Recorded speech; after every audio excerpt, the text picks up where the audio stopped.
Today we're going to be covering how to use the Seaborn library within Python. Now the Seaborn library is built upon Matplotlib and allows you to build out graphs as simple as one line of code and more advanced a little bit longer, but it's honestly not too bad.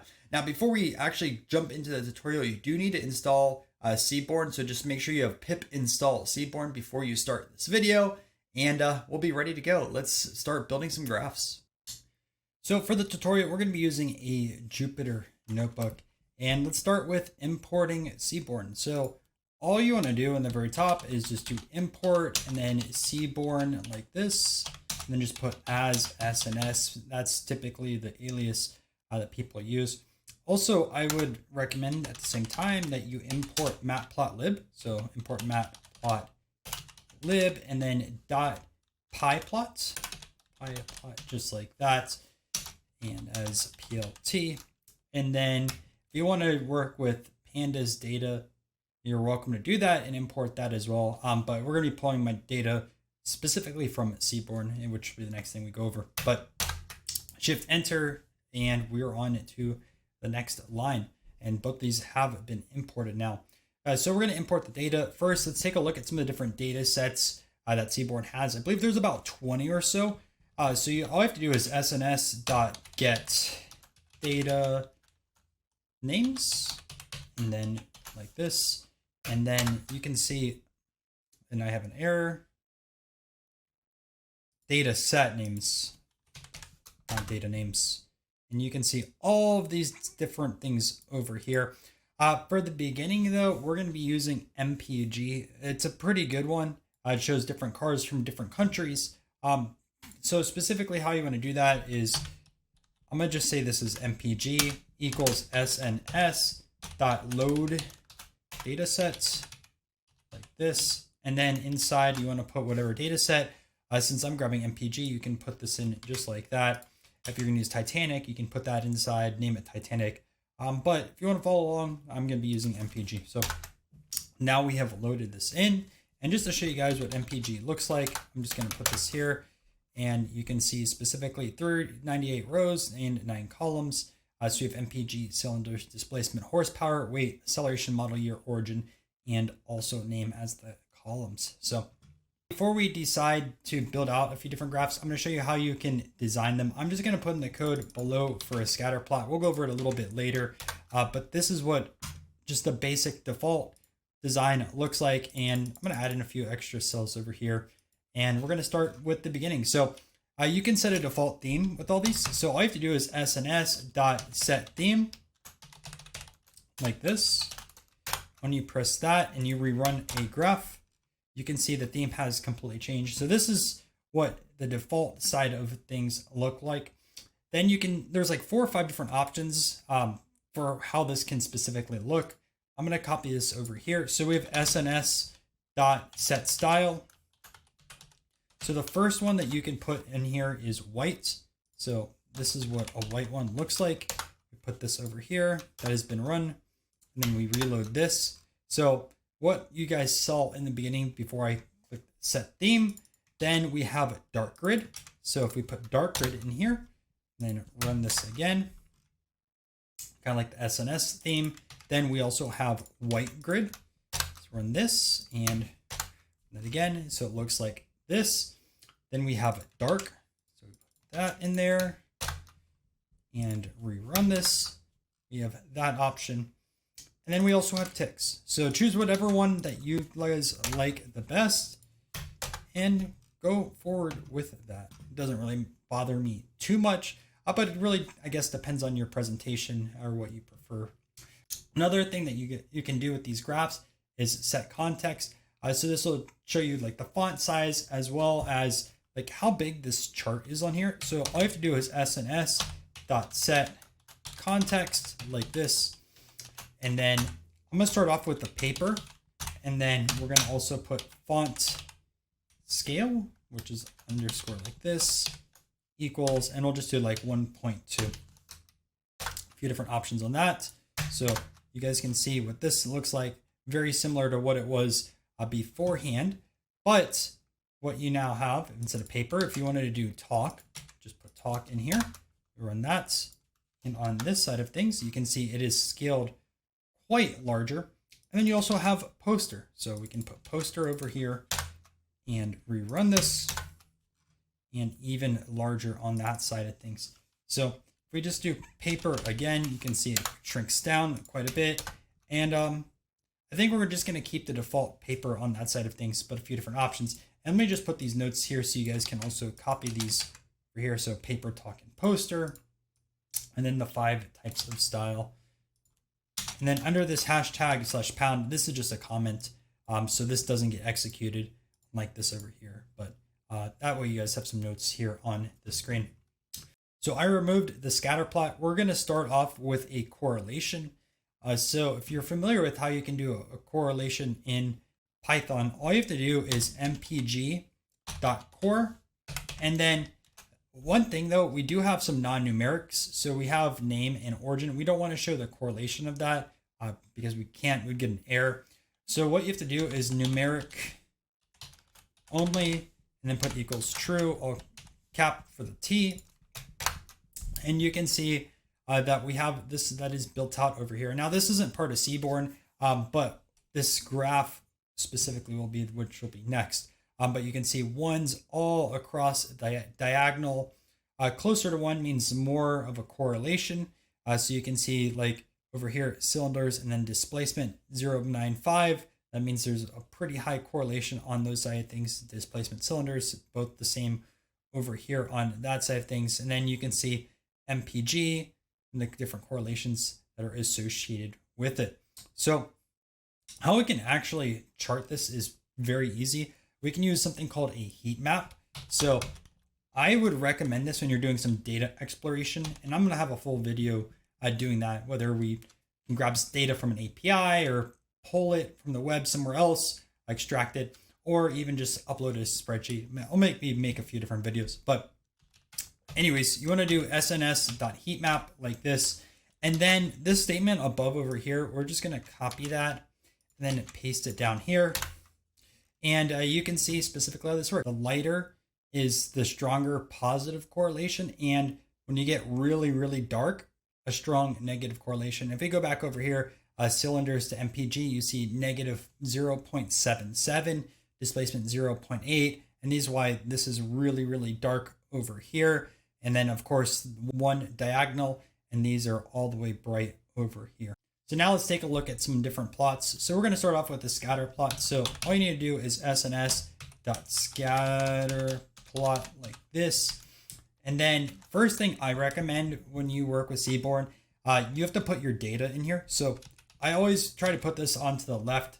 I know some people put this towards the right, but personally, I'd rather just see this first and make sure it's data equals MPG, which we go from earlier. You can see how we defined MPG on here. So this is what we're pretty much loading in on this side of things. So data equals MPG.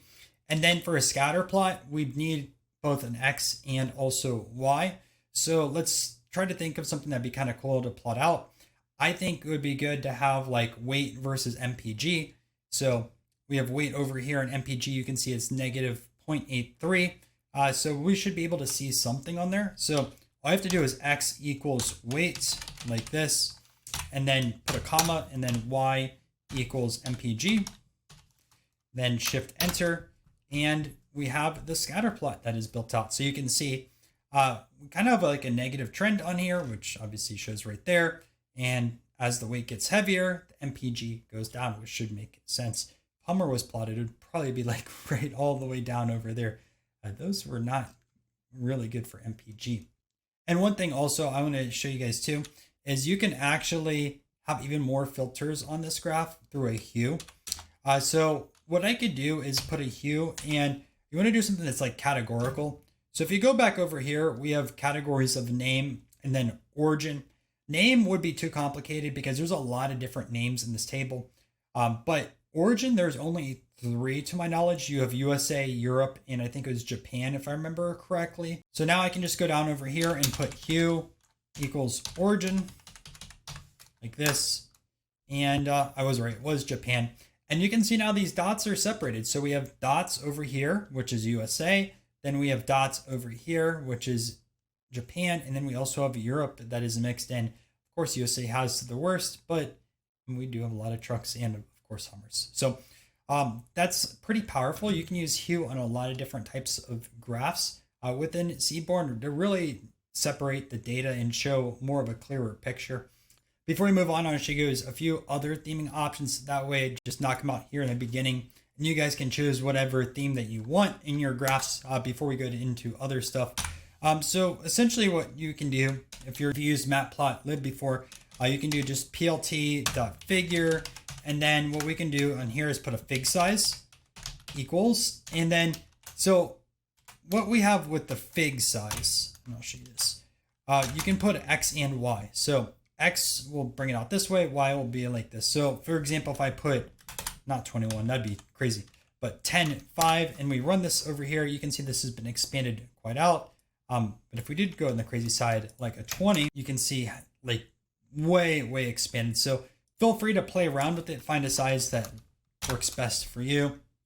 I think 10.5 is fine on there. Other things that you can do, you can actually change the palette as well, what colors show on here. And I have a few different links if you guys want to check out some of the different palettes you can put in. So I'll just put these in here and also make this available to download at the end of the tutorial.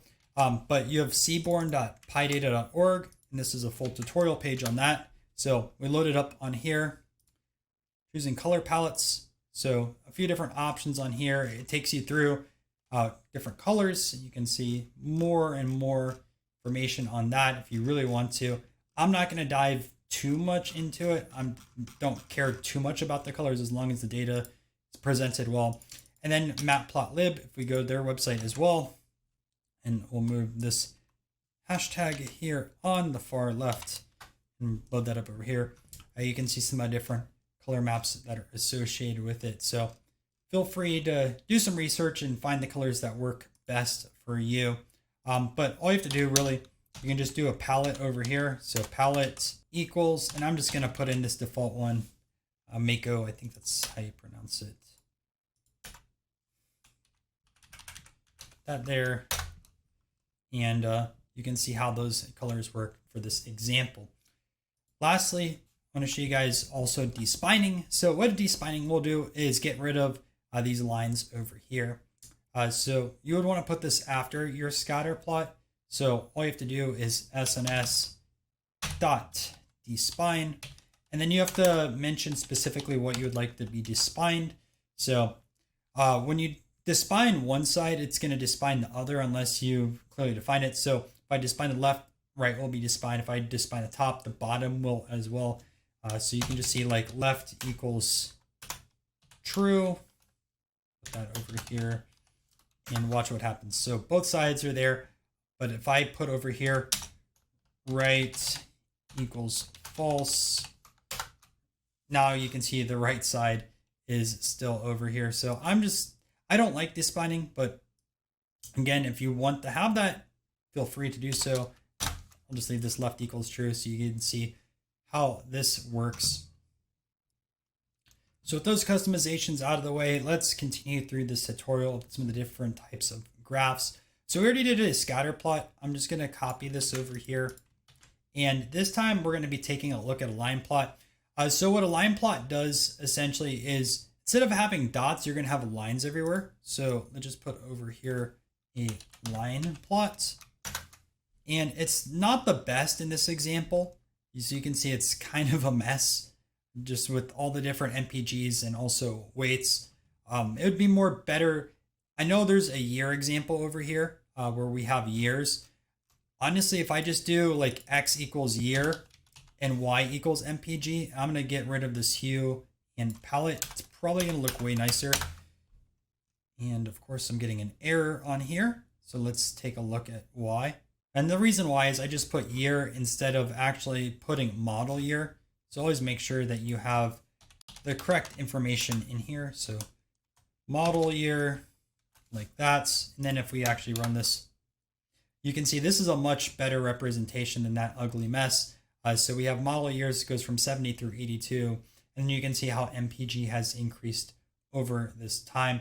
Another one that you have is a point plot. So you know how like you have this area over here that's not directly on the line? Well, you'll have a line for each of the different years going up to the top of this and also down to the bottom. So instead of line, just put over here points like this. And essentially you have this side of things. So whatever one that you prefer, two different ways to visualize the data, but obviously depends on the stakeholder. So a little bit more advanced now. We're going to go back into this over here side of things. I'm just going to copy this, but now we're going to take a look at a KDE plot. I'm also just going to get rid of this hue and palette. Don't want to have that right now. And we're just going to put KDE. So put KDE and you can see based off of how this is built out, where most of the values in this data set lie. So you can see this is over here, and then we have this on this side of things like that. But you could also fill it. So all you have to do to fill it, and I'll just put it down here so you can see a little bit of the difference. Put a comma, put fill equals true. And I believe in the past, this used to be called shade, but it has been updated. And obviously darker means there's more values in that area, and the lighter, there's a lot less value. So you can see like over here, the 2 to 3000 and close to 50 MPG, very light. We go back to this data side of things, very light amount of values. There's tons of values that are clustered over here, and that's why it is quite darker. Another side of things that kind of looks similar to this is you have a hist plot. So if we just put over here, HIST plots. So pretty much like this, except now we're going to have a bunch of rectangles. So again, whatever you want to show presentation wise to really demonstrate the data, you want to prefer this or this. Honestly, like, I think this looks a lot better presenting wise. You can explain it. I think there could be lead to some confusion on this side of things, what this really represents, especially on this. I'd prefer the KDE, but again, every person is a little bit different. So I'm gonna show you guys another version of this hist plot. It's gonna look completely different. So we're just gonna copy this over here instead of typing it out. And then what we're just gonna have is X equals MPG. And you'll see exactly what I'm going for in a second. So like this is your normal histogram that you are used to, right? This is way different, but this is obviously when we put a fill and multiple different values. But you can see the distribution of how MPG is. So 0 through 45, and then also the counts associated with it. Now there's a few different ways that you could really represent this. So you have hist plot like this. We could also do is have it like this. So what we could do is MPG, and then just in the inside over here, MPG, and then same exact data that is represented. Personally, I prefer just writing X equals, but this is obviously a little bit simpler with that side of things. So instead of writing hist, you can also put dist.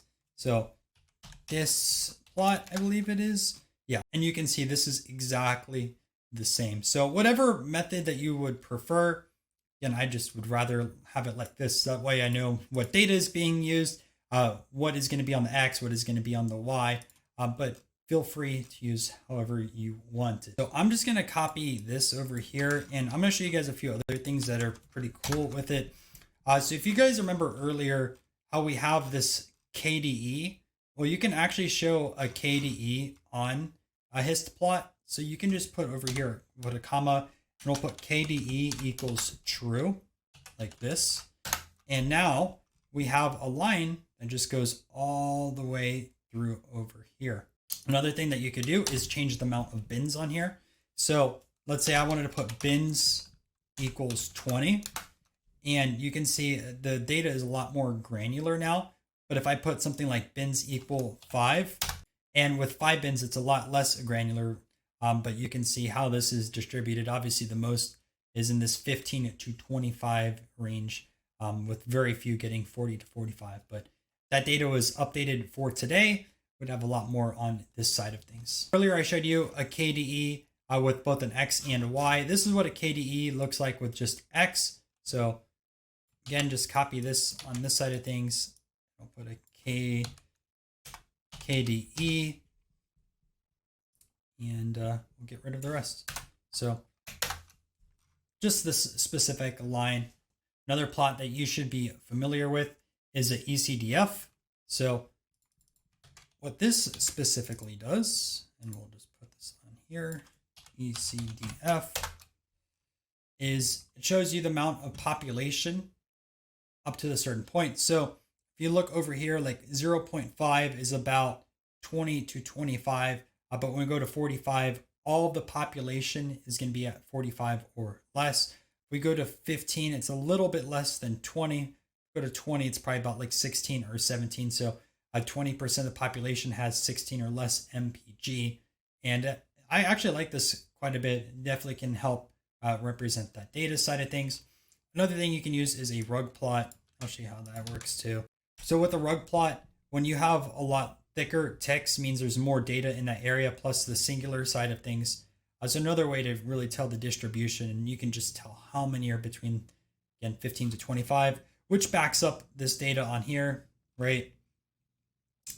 Just that range has so many cars in it. I'm going to show you guys some categorical plots. So the first one we're going to use is a count plot. So this time I'm just going to do count plot, SNS, of course, once again, data equals MPG, and then we're going to do X equals origin because I don't want to do all the different car brands. I just want to separate it out between USA, Europe, and also Japan, which, by the way, not the best to represent because you have one continent and then two different countries. So you can see in this table, you have a ton in the US, with Japan in second and also Europe in third. And I guess that's also why we have so much here on the left compared to the right, because Japan and Europe have more efficient vehicles. We could also do a bar plot. So a bar plot, what that's going to allow you to do is to see some of the averages. So this time we can do SNS.bar plot and then data equals MPG. Next, we're going to say X equals origin like above. I guess we could have just copied that. And then our Y that we want to see the averages of, let's say we're going to do MPG again. So Y equals MPG. And you can see Japan has the highest average for MPG, followed by Europe and also USA. So I do like these when you're going to represent data and kind of see a little bit more of a picture. Another one that I like quite a bit is a box plot. So we can put over here a box plot. And I'm going to copy all this and not type it out again. You can see how this works. And these dots over here are outliers. And this is going to be the middle 50% and then 25% on each range. So USA has a few outliers as well as Europe. I mean, they have some crazy stuff on this side of things. What's interesting though, is if you look at the middle 50% of the USA, it's in the bottom 25% of both Japan and also Europe. And even if you look at towards the top 25% of the USA, it's almost in the middle 50% of Japan. I know it's a little bit higher, but really visualizing this just shows you how inefficient the cars are over here. Another way that you can show a box plot, it's a little bit more advanced. I kind of like box plots a little bit better, is a box-in plot. And you can see how this specifically is built out. But I don't know, I like the classic box plot. Let me know what you guys would prefer. You also have something called a violin plot. I think a violin plot and also a box plot kind of equal this box-in plot.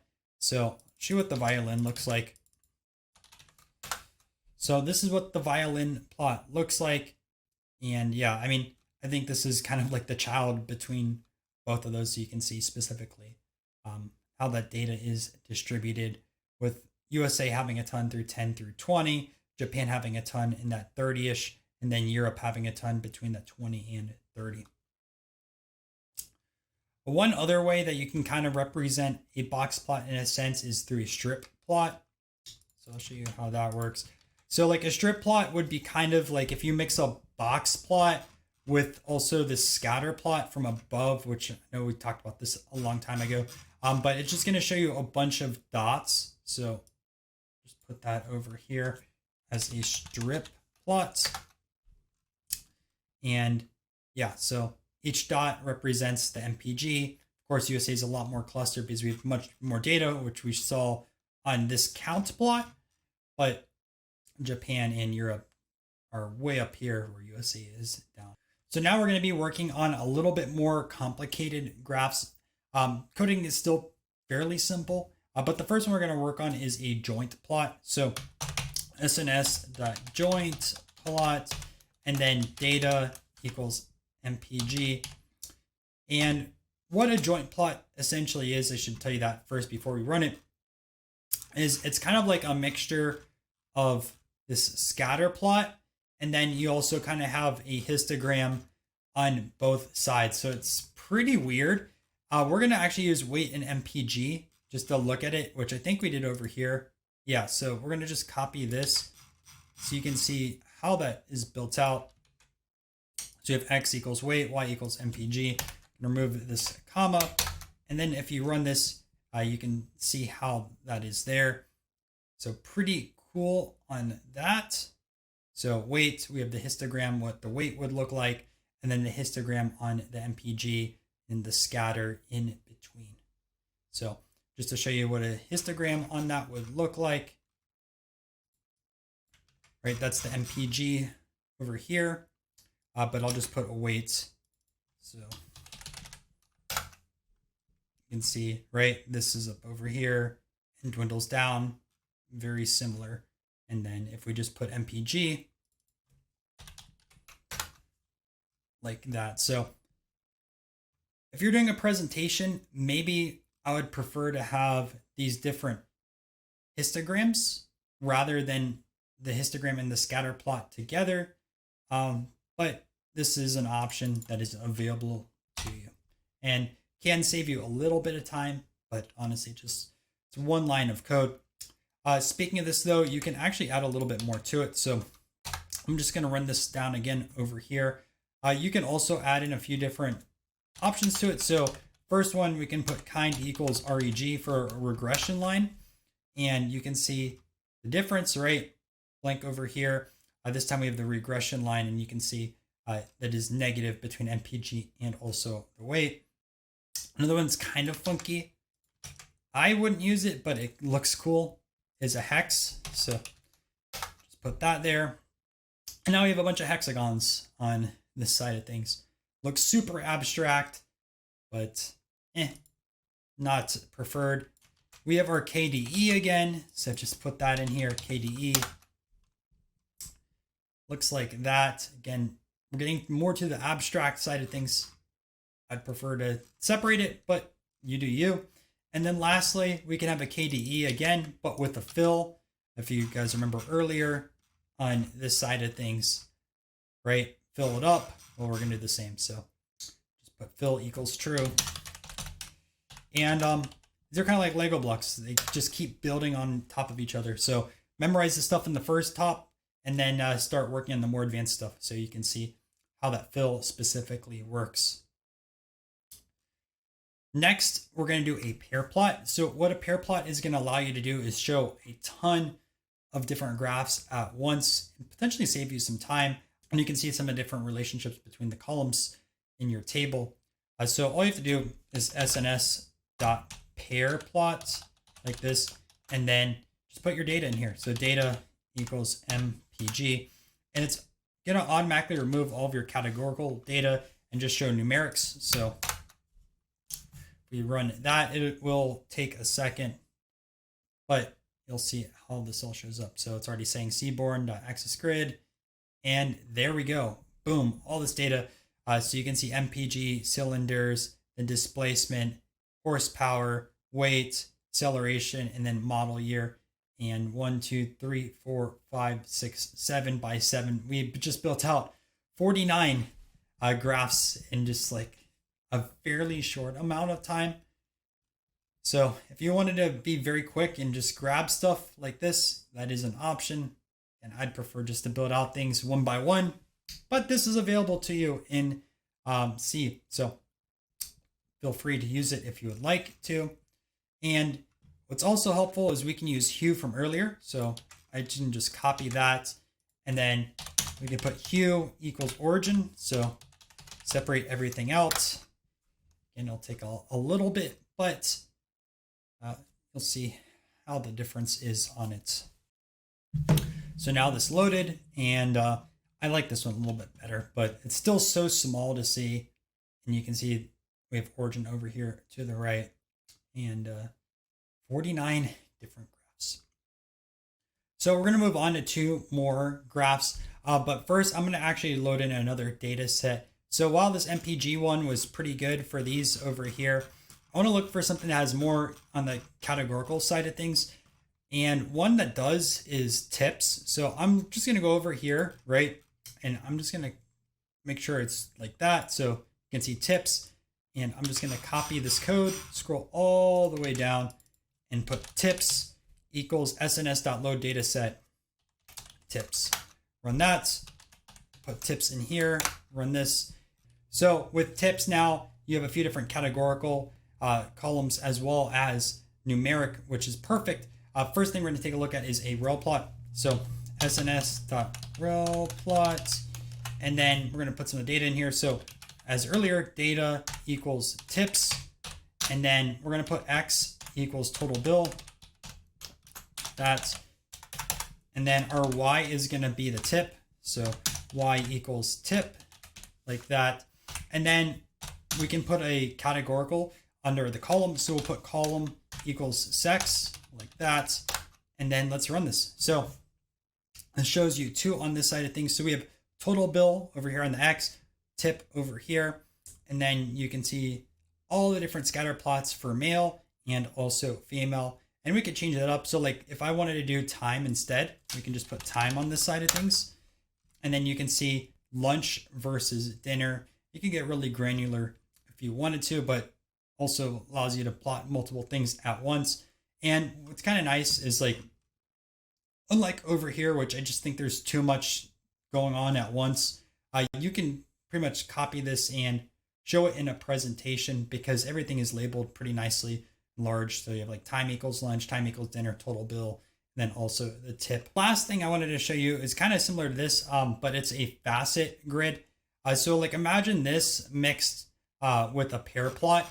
It's a little bit more complicated on the code side of things. So first you have to define your grid. So I'm just going to name this as FG for facet grid. And we're going to put that equals SNS dot facet grid like this. And then on the inside, we're going to use our data. So this time we have to put data like tips like that instead of data equals tips. And then we're going to define a row and a column. So I just want to show you first what happens. So I want to just do like a row equals day. So if we do it like this, each of these rows is going to be built out on the day. So you can see day Thursday, Friday, Saturday, and Sunday. We can do the same thing for columns, right? So you can define specifically what we want you to show on the column side of things. I'm just going to use date again. But now you can see how the columns are built out. Kind of like earlier, right? We had columns at time. If I put time there instead, right? We had the 2 options. So this allows you to build out both X and Y and an amount versus this, which kind of builds out everything. You also have the option to build out multiple at a time instead of just row or column. So the way you can do that, just put this over here, FG equals SNS.facet grid. And then what I'm going to do is a column for day and then also row for sex. So I'll put row equals sex like this and then let this populate. So we're going to have 8 on the side of things. Again, much cleaner than this over here. I'm not a huge fan of pair plots, but you can get a lot of data really fast. But you have the 8 on this side of things. So to have actually stuff show up on here, you're going to have to map it. So I'm going to just put this down below so you can see specifically. Well, I should just put enter instead of shift enter. But how you do that is you can do fg.map data frame. And then you have to define what you would like to have mapped in here. So what we can do, for example, is sns.histplot. So from earlier, if you guys remember how that worked. And what I'm going to put on here is I would like to show how the tip works. So what this is going to show is the tip when the sex is male and the day is Thursday, tip when the sex is female, day is Thursday. And it's going to show 8 different hist plots with a day and row associated with it. So watch what happens. Well, I forgot an E, so let's put the E over here, and we shouldn't have an error. Good, it works, right?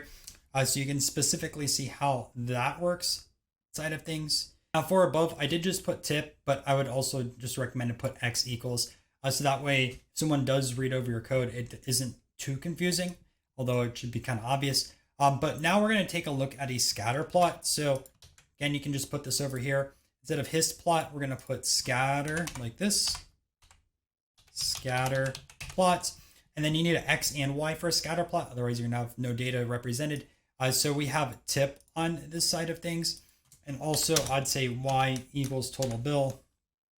So like this, total bill. And then there we go. We have all of these different scatter plots. So when you're building out a facet grid, you're looking at multiple categorical on this side of things, right? So column, day, and row sex, both these are categories. You're not going to have a number associated with it. And then when you're mapping the data frame, you're going to have the numeric values, but super fast way, a little bit more work than some of the other stuff, but this really does allow you to map out a lot of different graphs at once and kind of save you time. And then look, this is 2 lines of code. So there's a lot more that you could do specifically with these. But I feel like this is a pretty good introduction on it, especially if you're going to be analyzing data. If you want to build out way more complicated graphs, again, you can just go to seaborn.pydata.org and look at some of the different tutorials, specifically colors or specific graphs. I think there's like 50 different combinations of graphs out there that you could really build out, and just so much to cover in one specific YouTube video. Hope you had fun graphing and you learned a few new things along the way. If you did, make sure to subscribe. These videos are free and subscribing does help out the YouTube channel. When we do have more Python videos in the future, there will be a full playlist right over here, and I'd recommend checking them out, especially if you want to develop your skill set on that side of things.